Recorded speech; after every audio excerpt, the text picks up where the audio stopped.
India's foreign military bases, क्या है असली सच? क्या आपको पता है कि भारत की सेनाएं सिर्फ हमारी सरहदों पर ही नहीं बल्कि दुनिया के कई हिस्सों में भी मौजूद हैं? जी हाँ, ऐसा कहा जाता है कि भारतीय सेना का एक सीक्रेट एयरबेस ताजिकिस्तान में है, जो अफगानिस्तान की सीमा के बिल्कुल पास है। वहीं मॉरिशस के एक दूर दराज आइलैंड पर भारतीय नेवी के जहाज तैनात हैं। ओमान के बंदरगाहों में भारत को खास एक्सेस मिला है और कुछ रिपोर्ट्स ये भी कहती हैं कि भारत के रडार सिस्टम मालदीव और सेशेल्स जैसे देशों में भी फैले हुए हैं। लेकिन ये सब हो क्यों रहा है? क्या भारत अमेरिका की तरह अब ग्लोबल मिलिट्री स्ट्रैटेजी अपना रहा है? क्या ये तैयारी है किसी बड़े संघर्ष की, या फिर ये सब केवल रणनीतिक दबाव बनाने की एक चाल है? और सबसे बड़ा सवाल, क्या सच में ईरान या इजराइल जैसे संवेदनशील देशों में भी भारत की सैन्य मौजूदगी है, या ये सब सिर्फ सोशल मीडिया की अफवाहें हैं? आज का वीडियो इसी राज से पर्दा उठाने वाला है।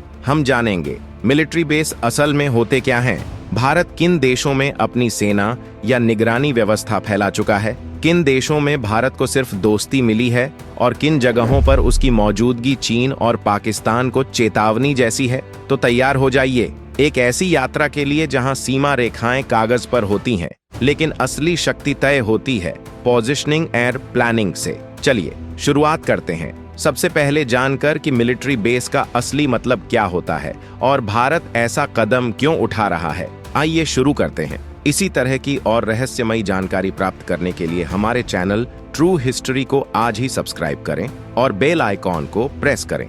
जब हम मिलिट्री बेस की बात करते हैं तो इसका मतलब होता है ऐसा स्थान जहां एक देश की सेना अपने जवानों, हथियारों, एयरक्राफ्ट, जहाजों और ऑपरेशन से जुड़ी हर चीज को संगठित और संचालित करती है। इसे आप सेना का टेक्निकल हेडक्वार्टर भी कह सकते हैं, जहां से वो अपने सारे मिशन और रणनीति को नियंत्रित करती है। मिलिट्री बेस कई प्रकार के होते हैं, जैसे एयर बेस जहां फाइटर जेट्स और हेलीकॉप्टर तैनात रहते हैं, नेवल बेस जहां युद्धपोत और पनडुब्बियां तैयार की जाती हैं, आर्मी बेस या आउटपोस्ट जहां थल सेना के जवान ट्रेनिंग और तैनाती के लिए मौजूद रहते हैं, और लिसनिंग पोस्ट या सर्विलांस बेस जहां से दुश्मनों की गतिविधियों पर नजर रखी जाती है। भारत में ऐसे बेस बड़ी संख्या में मौजूद हैं, लेकिन जब बात भारत के विदेशी मिलिट्री बेस की आती है तो यह और भी रोचक हो जाता है। भारत ने रणनीतिक रूप से विदेशों में भी अपनी सैन्य मौजूदगी बनाई है। ताजिकिस्तान में फारखोर और एनी एयरबेस, भूटान में IMT आरेटी, ओमान में रस अल हद और मस्केट पोर्ट एक्सेस, मेडागास्कर और सेशेल्स में कोस्टल सर्विलांस स्टेशंस, ये सभी भारत की एक ग्लोबल स्ट्रेटेजिक सोच को दर्शाते हैं। ऐसे बेस विदेशों में इसलिए बनाए जाते हैं ताकि जरूरत पड़ने पर दुश्मन पर दबाव डाला जा सके, समुद्री और हवाई सुरक्षा मजबूत की जा सके और मित्र देशों के साथ सैन्य सहयोग बढ़ाया जा सके। ये न सिर्फ भारत की शक्ति प्रक्षेपण को बढ़ाते हैं बल्कि संकट के समय तेजी से मदद पहुंचाने की क्षमता भी विकसित करते हैं। भारत की मिलिट्री स्ट्रैटेजी विदेशों में बेस क्यों जरूरी है? भारत की रक्षा नीति को आमतौर पर डिफेंसिव ऑफेंसिव कहा जाता है, यानी भारत किसी पर पहला हमला नहीं करता, लेकिन अगर खतरा हो तो पूरी ताकत से जवाब देने में पीछे नहीं हटता। इस रणनीति के तहत विदेशों में भारतीय मिलिट्री बेस या रणनीतिक मौजूदगी बेहद जरूरी हो जाती है। इसका पहला कारण है हिंद महासागर और दूसरे समुद्री रास्तों की निगरानी, क्योंकि लगभग 80% ग्लोबल ट्रेड समुद्री रास्तों से होता है। दूसरा बड़ा कारण है चॉक पॉइंट्स, जैसे स्ट्रेट ऑफ हॉर्मुज, जहां से दुनिया का 1/3 तेल ट्रांजिट होता है, और स्ट्रेट ऑफ मलक्का, जिसे अगर भारत अपने प्रभाव में रखता है तो चीन जैसे देशों की गतिविधियों पर नजर रखना आसान हो जाता है। तीसरा कारण है चीन और पाकिस्तान की घेराबंदी। चीन जिस तरह से स्ट्रिंग ऑफ पर्ल्स यानी नौसैनिक अड्डों का नेटवर्क बना रहा है, भारत भी उससे संतुलन बनाने के लिए अपने कदम बढ़ा रहा है। चौथा कारण है आतंकवाद और ड्रग स्मगलिंग पर कंट्रोल। अफ्रीका, पश्चिम एशिया और दक्षिण एशिया के बीच भारत एक सुरक्षा दीवार बनाना चाहता है। इन सभी वजहों से भारत कई देशों के साथ स्ट्रेटेजिक एग्रीमेंट्स साइन करता है, जैसे ओमान, सेशेल्स और मॉरिशस, जहां भारत को मिलिट्री लॉजिस्टिक एक्सेस तो मिलती है, लेकिन वह सीधे कोई स्थायी बेस नहीं बनाता। इसे ही सॉफ्ट सॉफ्ट मिलिट्री प्रेजेंस कहा जाता है, जो कम लागत में रणनीतिक फायदों की गारंटी देता है।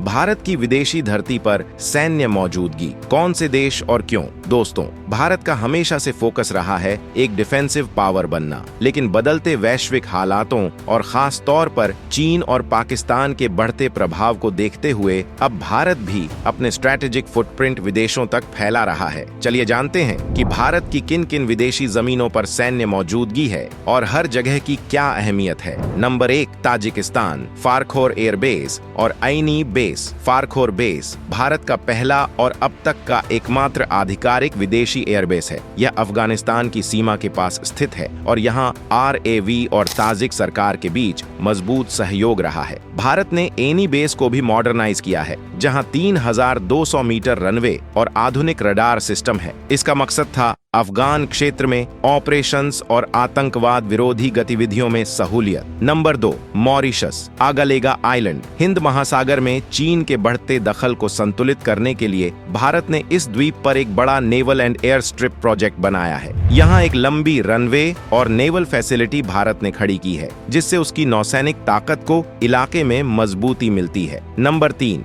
Seychelles, assumption island. भारत और सेशेल्स के बीच हुए एक समझौते के तहत भारत ने असम्पशन आइलैंड पर एक कोस्टल सर्विलेंस रडार सिस्टम स्थापित किया है। यह रडार सिस्टम हिंद महासागर में समुद्री गतिविधियों की निगरानी करने के लिए लगाया गया है, खासकर तस्करी और चीन के जहाजों पर नजर रखने के लिए। हालांकि इस परियोजना को स्थानीय लोगों और सेशेल्स की विपक्षी पार्टियों के विरोध का सामना करना पड़ा। लोगों को डर था कि इससे उनकी संप्रभुता प्रभावित होगी और पर्यावरण को भी नुकसान हो सकता है। इसके बावजूद यह जगह रणनीतिक रूप से भारत के लिए बेहद अहम मानी जाती है। Number 4, Oman Duqm port. Bharat और ओमान के बीच लॉजिस्टिक्स सपोर्ट एग्रीमेंट साइन हुआ है, जिसके तहत भारत को ओमान के डुकम पोर्ट का उपयोग करने की अनुमति मिली है। इस समझौते के तहत भारतीय नौसेना के युद्धपोत इस पोर्ट पर रिफ्यूलिंग, मेंटेनेंस और लॉजिस्टिक सपोर्ट प्राप्त कर सकते हैं। यह पोर्ट रणनीतिक रूप से बेहद खास जगह पर स्थित है, अरब सागर और ईरान ओमान गल्फ के बीच। इस सुविधा से भारत को पश्चिम एशिया में अपनी नौसैनिक पहुंच और आपूर्ति श्रृंखला को मजबूत करने में मदद मिलती है।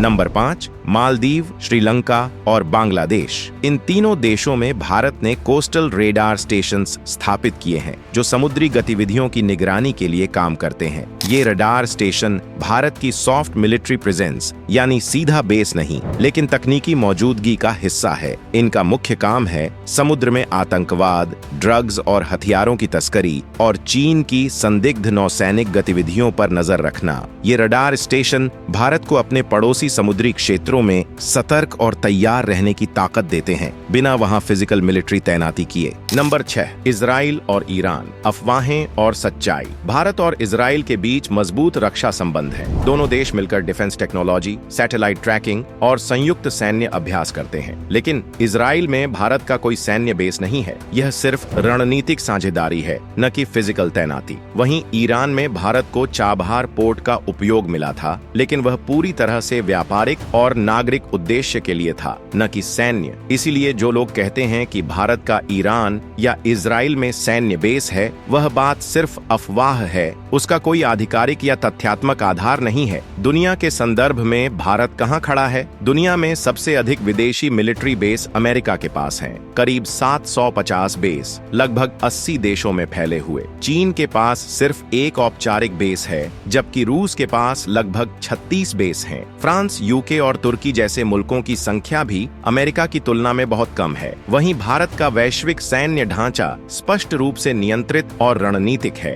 भारत ने अभी तक सिर्फ 6 विदेशी मिलिट्री सुविधाओं के लिए रणनीतिक हस्ताक्षर दर्ज किए हैं, जिनमें फैलाव है ताजिकिस्तान, मॉरिशस, सेशेल्स, ओमान और अफ्रीकी द्वीपों पर। अमेरिका का मॉडल हैवी प्रेजेंस है, सभी महाद्वीपों में बड़ी संख्या में बेस रखने वाला, जबकि भारत का दृष्टिकोण साइलेंट पावर प्रोजेक्शन है, सीमित पर उत्सुक रणनीति से संतुलित उपस्थिति के माध्यम से नेताओं को संदेश देने की क्षमता रखता है, न कि जनशक्ति द्वारा व्यापार, बल्कि लॉजिस्टिक, सूचना और सामरिक सहयोग के जरिए। इसलिए सवाल ये नहीं कि भारत कहाँ पीछे है, बल्कि ये है कि भारत अपना वैश्विक सैन्य असर शोरहीन ताकत के जरिए कैसे कायम रखता है, जो सीमित लेकिन असरदार होता है। चैलेंजेस और कंट्रोवर्सी। भारत जब विदेशी विदेशी मिलिट्री बेस स्थापित करने की दिशा में बढ़ता है तो उसे सिर्फ रणनीतिक नहीं बल्कि कूटनीतिक और सामाजिक चुनौतियों का भी सामना करना पड़ता है। इसका सबसे प्रमुख उदाहरण है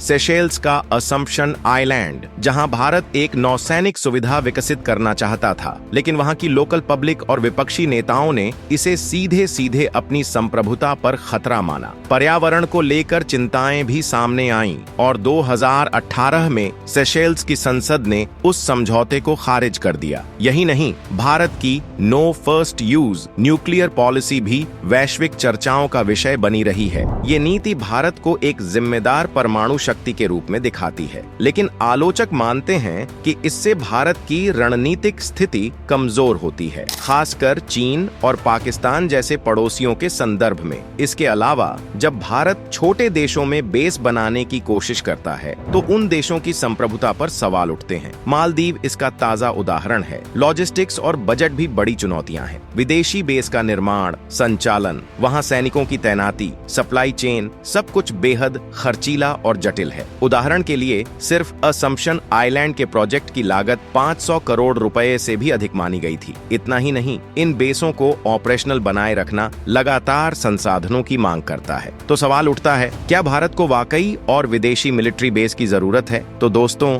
यही थी आज की हमारी वीडियो। अगर आपको वीडियो पसंद आई हो तो लाइक करें, शेयर करें और चैनल को सब्सक्राइब करना ना भूलें। धन्यवाद।